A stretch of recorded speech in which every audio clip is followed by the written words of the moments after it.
Halo semuanya, selamat datang dan nonton kembali di Tori, tontonan ringan. Ini adalah bagian kedua dari film A Moment to Remember. Untuk yang belum nonton part satunya boleh cek di kolom deskripsi atau klik di atas sini ya. Oke, yuk kita lanjut aja ke pembahasannya.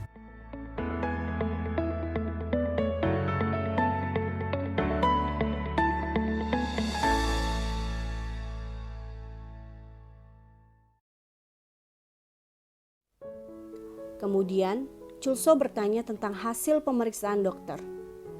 Dan Sujin menjawab kalau minggu depan dirinya harus kembali. Chulso heran, tapi tak bertanya lagi.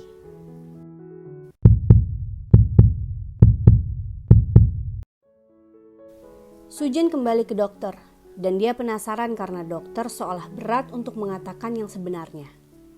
Setelah berpikir agak lama, akhirnya dokter mengatakan bahwa Sujin menderita Alzheimer. Sujin tak mengerti dan tak bisa mengerti bagaimana bisa dia menderita pikun, padahal usianya masih muda. Sujin shock dan hanya bisa menangis ketika dokter menyarankan agar dirinya segera mengundurkan diri dari pekerjaannya karena tak lama lagi Sujin tak akan mampu mengerjakan hal-hal kecil sendirian. Contohnya mengetik atau menerima telepon. Malamnya, Sujin sengaja memasak dan menyambut suaminya dengan hangat. Tentu saja Chulso senang, tapi dia agak bingung ketika Sujin tiba-tiba mengutarakan niatnya untuk berhenti bekerja dengan alasan ingin fokus mengurus rumah tangga dan ingin segera punya anak. Sujin tak mau mengungkapkan alasan yang sebenarnya. Tapi rasanya Chulso mulai penasaran dengan apa yang terjadi pada istrinya. Chulso kian bingung ketika Sujin bersikeras ingin main tebak kartu. Tapi akhirnya malah menyerah sambil menangis pergi, padahal Chulso sudah menyiapkan 3 kartu as sehingga apapun yang dipilih istrinya pasti menang.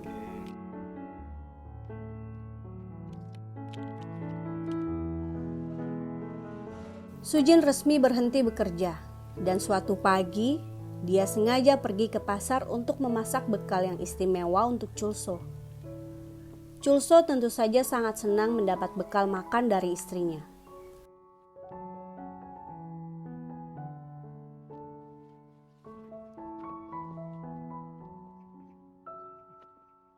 Dia bahkan tak henti tersenyum saat makan siang tiba, dan semua teman menggodanya.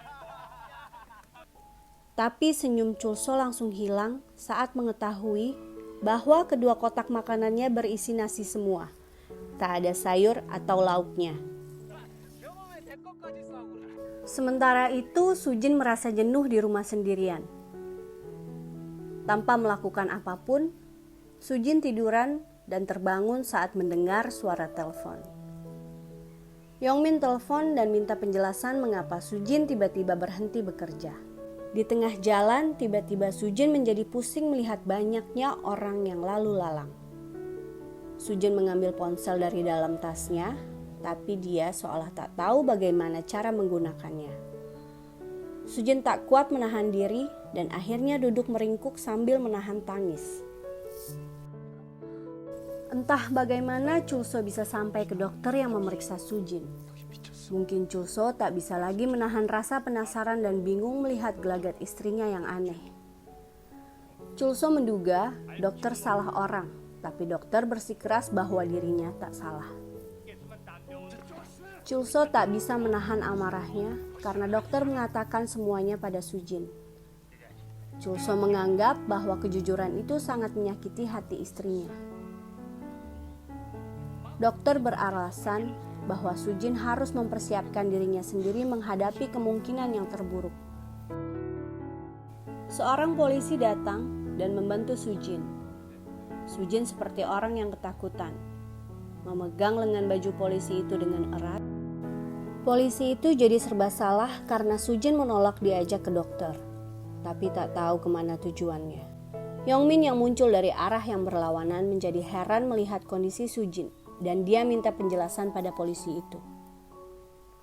Sebelum polisi sempat menjelaskan, Sujin menatap Yongmin dan tersenyum senang sambil menggenggam tangan mantannya itu. Yongmin agak kaget melihat perubahan sikap Sujin. Chulso mencari Sujin dan mencoba menelponnya, tapi seseorang menjawab teleponnya dan mengatakan bahwa dia menemukan ponsel Sujin di jalan. Sujin dan Yongmin duduk di bangku. Yongmin secara terus terang bertanya, apakah mereka bisa mengulang kisah cinta mereka seperti 2 tahun yang lalu? Dan jawaban Sujin membuat Yongmin bingung. Sujin heran dan mengatakan bahwa mereka tak punya hubungan apapun karena 2 tahun yang lalu mereka belum bertemu. Tiba-tiba Sujin berdiri, seolah ingat sesuatu dan dia langsung berlari memanggil taksi tanpa memperdulikan Yongmin lagi. Chulso tak menyerah mencari istrinya. Langkah Chulso membawanya ke tempat pertama kali dia melatih Sujin bermain pukul bola. Sujin tersenyum miris melihat suaminya. Dia menduga bahwa Chulso sudah mengetahui penyakitnya sehingga dia meminta Chulso mengakhiri pernikahan mereka.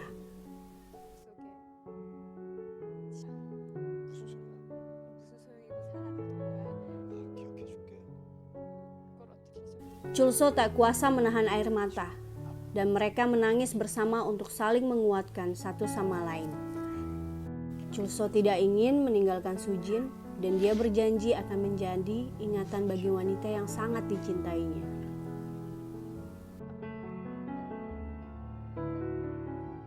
Sejak saat itu, Chulso menghiasi seluruh sudut rumah mereka dengan berbagai memo pengingat bagi istrinya. Bahkan dia membuat kalung pengenal untuk Sujin agar tidak merepotkan orang lain bila dirinya tersesat. Suatu pagi, Chulso bersiap berangkat kerja dan Sujin mengingatkan agar Chulso pulang lebih awal karena dia sengaja mengundang para orang tua mereka untuk merayakan ulang tahun ibunya Chulso. Ketika Sujin memasak, seorang datang dan Sujin mengira kalau suaminya pulang. Tapi ternyata yang datang adalah Yongmin. Sujin kaget tapi langsung menyambut Yongmin dengan hangat dan mesra. Hal itu membuat Yongmin bingung dan heran. Sujin malah meminta Yongmin untuk segera mandi dan mereka akan makan bersama. Yongmin kian bingung. Dia berusaha menyadarkan Sujin tapi Sujin malah menangis dan mengira Yongmin berniat meninggalkannya. Chulso yang mendapati istrinya bersama pria lain langsung terbakar api cemburu. Sujin bukannya senang melihatnya, tapi malah bersembunyi di balik punggung Yongmin. Chulso kesal dan tak peduli dengan pembelaan Yongmin. Chulso memukuli Yongmin dengan kalap. Sujin mengira seseorang memukuli Chulso, tapi dia tak mampu berbuat apapun karena pandangannya kabur dan akhirnya jatuh pingsan.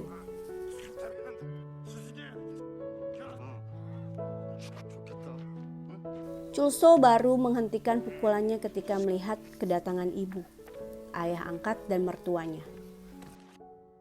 Mereka semua berkumpul dan mendengar cerita Chulso tentang penyakit yang diderita Sujin, termaksud Yongmin yang babak belur dan diobati oleh ibunya Chulso. Ayah Sujin berniat membawa putrinya pulang dan merawatnya di rumah, tapi Chulso menolak karena Sujin adalah istrinya. Chulso bertekad merawat istrinya dan meminta semua tamunya pulang. Sujin terbangun dan heran melihat semua orang berkumpul di rumah. Mereka semua termaksud ayah angkat Chulso sangat kaget melihat Sujin yang tak menyadari bahwa dirinya pipis begitu saja di depan para orang tua. Ibu menangis histeris. Chulso buru-buru membawa Sujin masuk kembali dalam kamar dan membersihkan semua sambil menahan tangis. Setelah semua tamunya pulang, Chulso langsung menuju ruang kerjanya dan menyelesaikan miniatur rumahnya agar besok pagi bisa segera ditunjukkan pada istrinya.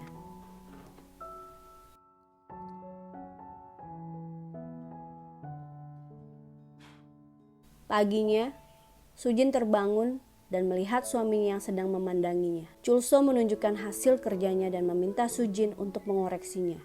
Sujin ingin jendela rumahnya diperbesar agar sinar matahari bisa leluasa masuk dalam rumah.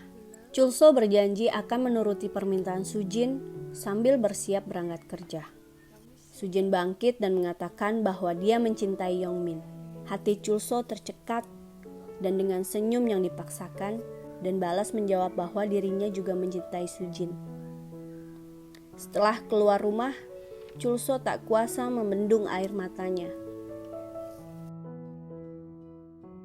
Chulso mengeluh pada dokter bahwa kini istrinya mulai tidak mengenalinya. Sujin memanggilnya dengan nama pria lain, yaitu Yongmin, mantan kekasihnya dulu. Chulso ragu tentang siapa yang sebenarnya dicintai oleh istrinya. Tapi dokter menyarankan agar lebih sabar karena Chulso tidak bisa menyalahkan Sujin karena Sujin sendiri tidak tahu apa yang sebenarnya terjadi.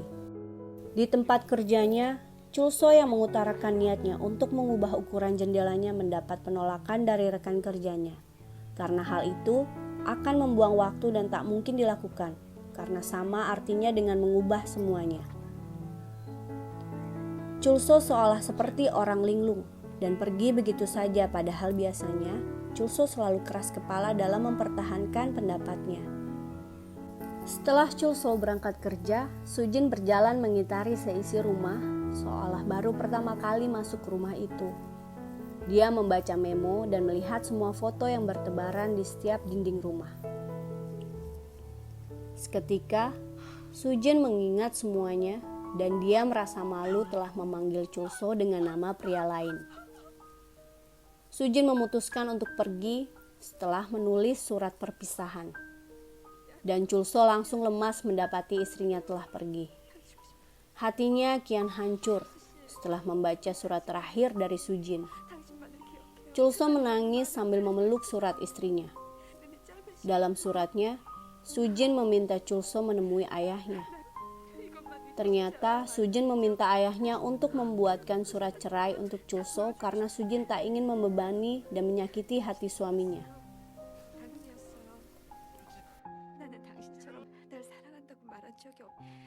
Chulso menolak surat cerai itu dengan cara menyobeknya.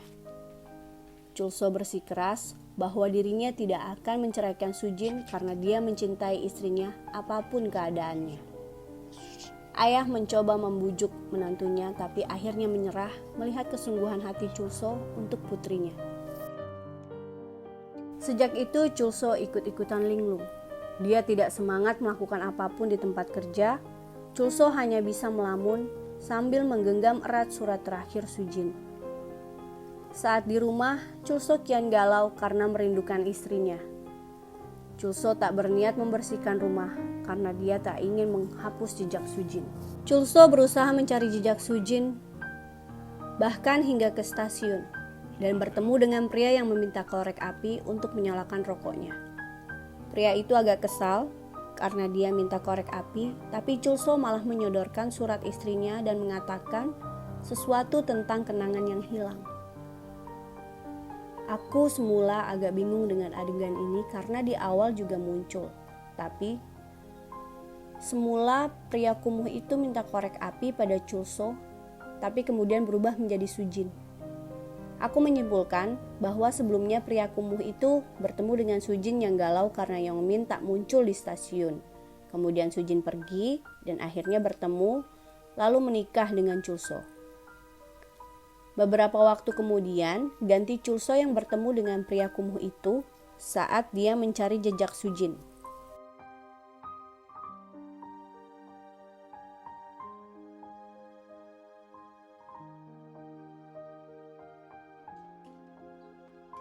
Suatu hari Chulso keluar rumah sambil membawa koper.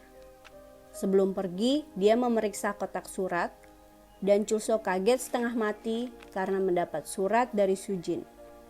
Sujin mengatakan bahwa suatu hari tiba-tiba dirinya mengingat semua, makanya dia berinisiatif menulis surat, tapi Sujin berpesan agar Chulso tak mencarinya.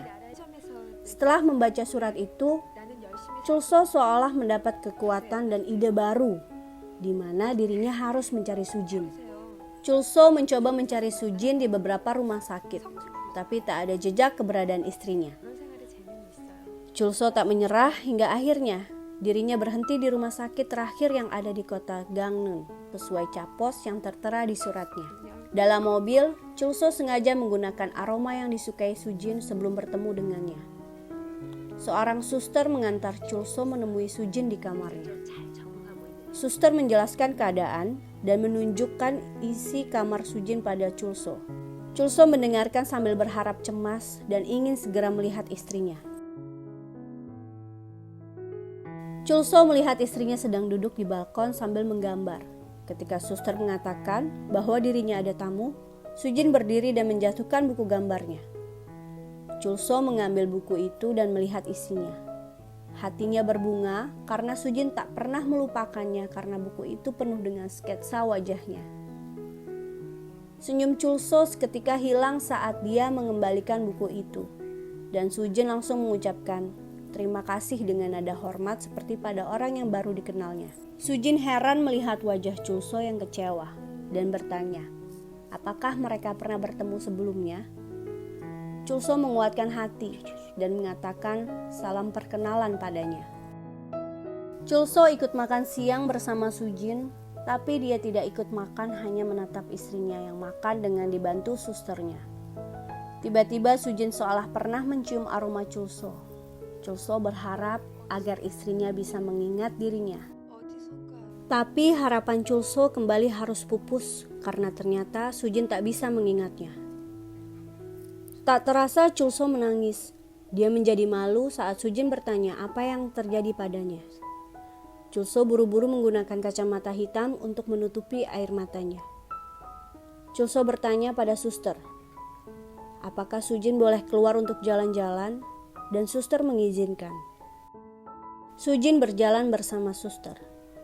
Tiba-tiba Sujin seolah teringat sesuatu saat berjalan di seberang minimarket. Sujin menoleh ke arah suster seolah ingin minta izin dan Sujin melangkah dengan rasa ingin tahu yang besar menuju minimarket, di mana Chulso sudah menunggunya. Chulso ingin membuat reka ulang kenangan Sujin tentang peristiwa pertama kali mereka bertemu di minimarket. Tanpa ragu, Sujin melangkah ke arah minimarket dan Chulso keluar sambil membawa minuman kaleng. Dia berdiri di depan pintu dan Sujin pelan-pelan mengambil kaleng itu dari tangan Chulso. Sujin masuk ke dalam minimarket dan dokter yang berperan sebagai penjaga toko langsung tersenyum sambil menunjukkan dompet dan minuman Sujin.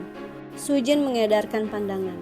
Dia melihat ayah angkat Chulso bertugas sebagai pembersih lantai. Beliau tersenyum ke arah Sujin. Sujin juga melihat orang tua dan adiknya juga ibu Chulso yang menoleh sambil meneteskan air mata. Sujin tersenyum senang karena bisa mengenali dan mengingat mereka semua. Chulso menghampirinya dan Sujin terharu. Dia bertanya, apakah ini di surga karena dia bisa mengingat semuanya. Chulso tak mampu berkata apapun. Dia hanya tersenyum haru. Chulso mengajak Sujin untuk pergi dan Sujin tersenyum bahagia. Chulso mengajak Sujin pergi dengan mengendarai mobil jeep bututnya. Sujin tampak senang dan langsung memeluk suaminya ketika untuk pertama kalinya Chulso menyatakan cinta pada istrinya. Dan film pun berakhir. Baiklah, sekian review dari saya. Bagi yang belum nonton, silahkan ditonton filmnya karena rekomen banget buat yang suka drama mellow. Oke, see you to the next video. Bye-bye.